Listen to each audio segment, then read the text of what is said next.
Reaction of metals with nonmetals.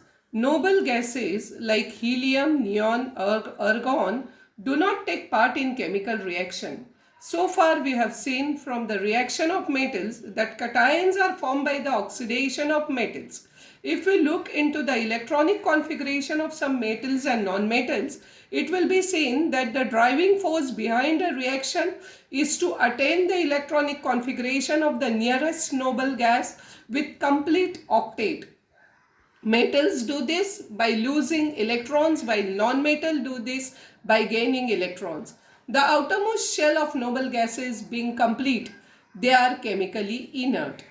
So we have seen in the standard 9 that the ionic compound sodium chloride is formed as a sodium metal gives away one electron while the non-metal chlorine takes up one electron. That is 2Na plus Cl2 gives 2NaCl. Similarly, magnesium and potassium form the ionic compound magnesium chloride and potassium chloride respectively. Good. Chemical properties of nonmetals. Nonmetals are a collection of elements having less similarity in physical and chemical properties. Nonmetals are also called electronegative elements as they form negatively charged ions by accepting electrons. Some example of chemical reaction of nonmetals are generally nonmetals combine with oxygen to form acidic oxides. In some cases, neutral oxides are also formed. Like a carbon combined with oxygen, this is a complete combustion. Carbon dioxide, which is acidic, is formed. Carbon combined with oxygen, this is a partial combustion. Carbon monoxide, that is neutral, is formed. And sulfur combined with oxygen, again this is combustion. Sulfur dioxide, which is acidic, is formed. Reaction of nonmetals with water. Generally, nonmetals do not react with water except the halogens. For example, chlorine on dissolving in water gives the following reaction, that is Cl2 plus H2O gives HOCl, that is hypochlorous acid, and HCl. Reaction of dilute acid with nonmetals. Generally, nonmetals do not react with dilute acids. Halogens are an exception to this. For example, chlorine reacts with dilute hydrobromic acid by the following reaction. So, chlorine plus 2 HBr gives 2 HCl plus Br2 is bromine. Reaction of nonmetals with hydrogen. Nonmetals react with hydrogen under certain conditions. Those conditions are proper temperature, pressure, and use of catalyst, etc. So, sulfur plus H2 gives H2S, that is hydrogen sulfide. N2 plus 3H2 gives 2NH3, that is ammonia. Ionic compounds. The compounds formed from two units, namely cations and anions, are called ionic compounds. The cations and anions being oppositely charged, there is an electrostatic force of attraction between them. You know that this force of attraction between cation and anion is called the ionic bond. The number of cations and anions in a compound and the magnitude of electric charge on them is such that the positive and negative charges balance each other.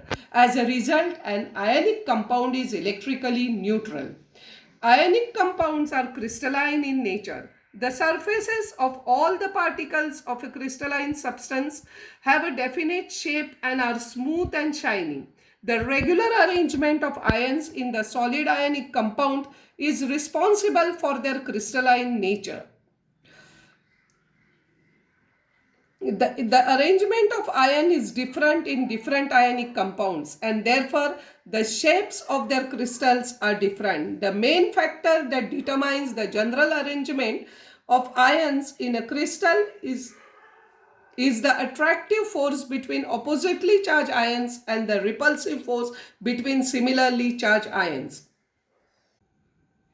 Two of the important factors responsible for a certain crystal structure are as follows. 1. The size of the positively and negatively charged ions. Second, the magnitude of the electrical charge on the ions. The electrostatic attraction in the neighboring ions with opposite charges is very strong. That is why the melting points of ionic compounds are high. Also, the ionic compounds are hard and brittle. General properties of ionic compounds. The attractive force between the positively and negatively charged ions is strong. Therefore, the ionic compounds exist in solid state and are hard. The ionic compounds are brittle and can be broken into pieces by applying pressure. The intermolecular force of attraction is high in ionic compound and large energy is required to overcome it. Therefore, the melting and the boiling points of ionic compounds are high. Ionic compounds are water soluble. This is because the water molecules orient in a particular manner around the ions separated by dissociation process. As a result of this, a new force of attraction is established between the ion and the surrounding water molecules, replacing the original intramolecular attraction, and the aqueous solution of ionic compounds are formed. Ionic compounds are, however, insoluble in solvents like kerosene and petrol. This is because, unlike water, a new attraction force cannot be established in this solvent. The ionic compounds cannot conduct electricity when in solid state. In this state, the ions cannot leave their places. However, in the fused or molten state, they can conduct electricity. As in this state, the ions are mobile. The aqueous solutions of ionic compounds conduct electricity as they contain the dissociated ions. On passing current through the solution, the ions move to the oppositely charged electrodes. Due to the electrical conductivity in fused and dissolved state, the ionic compounds are called electrolytes. Let us look some ionic and non-ionic compounds and their melting and boiling point. Metallurgy. The science and technology regarding the extraction of metal from ores and their purification for the use is called metallurgy. Most metals being reactive do not occur in nature in free state, but are found in combined state as their salts such as oxides, carbonates, sulfides and nitrates. However, the most unreactive metals that are not affected by air, water and other natural factors like silver, gold, platinum generally occur in free state. The compounds of metals that occur in nature along with the impurities are called minerals. The minerals from which the metals can be separated economically are called ores. An ore contains many types of impurities such as soil, sand and rocky substances along with the metal compounds. These impurities are called gangue. Metals can be extracted from their ore by means of various methods of separation. The process of extraction of metal in pure state from the ore is also a part of metallurgy. Ores are taken out from the mines and the gangue is usually separated from the ore at the site itself by various methods. Then the ores are carried out to the place where metals are produced. Metals are extracted in pure form. Then metals are further purified by different methods of purification. This entire process is called metallurgy. The basic principle of metallurgy is that first, the concentration of ores. After concentration of the ore, the metal is extracted. And after extraction, the metal is refined to get a pure metal. Concentration of ores. The process of separating gangue from the ores is called concentration of ore. In this process, the concentration of the compound of the desired metal is increased.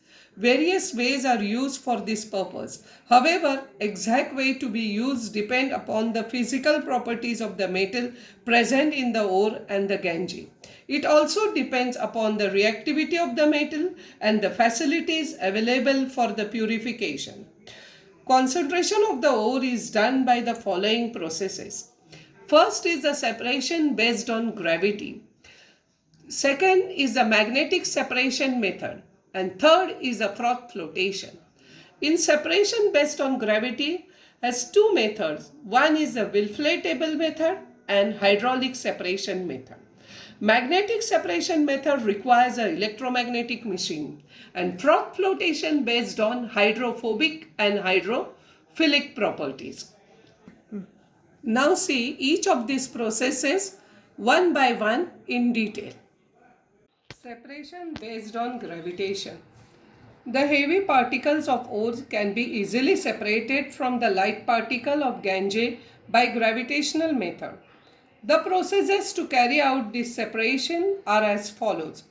Wilfley table method. In this method of separation, the Wilfley table is made by fixing narrow and thin wooden rifles on inclined surface. The table is kept vibrating continuously. Powder ore obtained from lumps of the ore using ball mill is poured on the table and a stream of water is also released from the upper side. As a result, the higher gangue particles are carried away along with the flowing water, while the heavier particles in which proportion of mineral is more and proportion of gangue is less are blocked by wooden rifles and get collected on the slits between them. Second method is a hydraulic separation method. The hydraulic separation method is based on working of a mill. There is a tapering vessel similar to that used in a grinding mill. It opens in a tank-like container that is tapering on the lower side. The tank has an outlet of water on the upper side and a water inlet on the lower side. Finally ground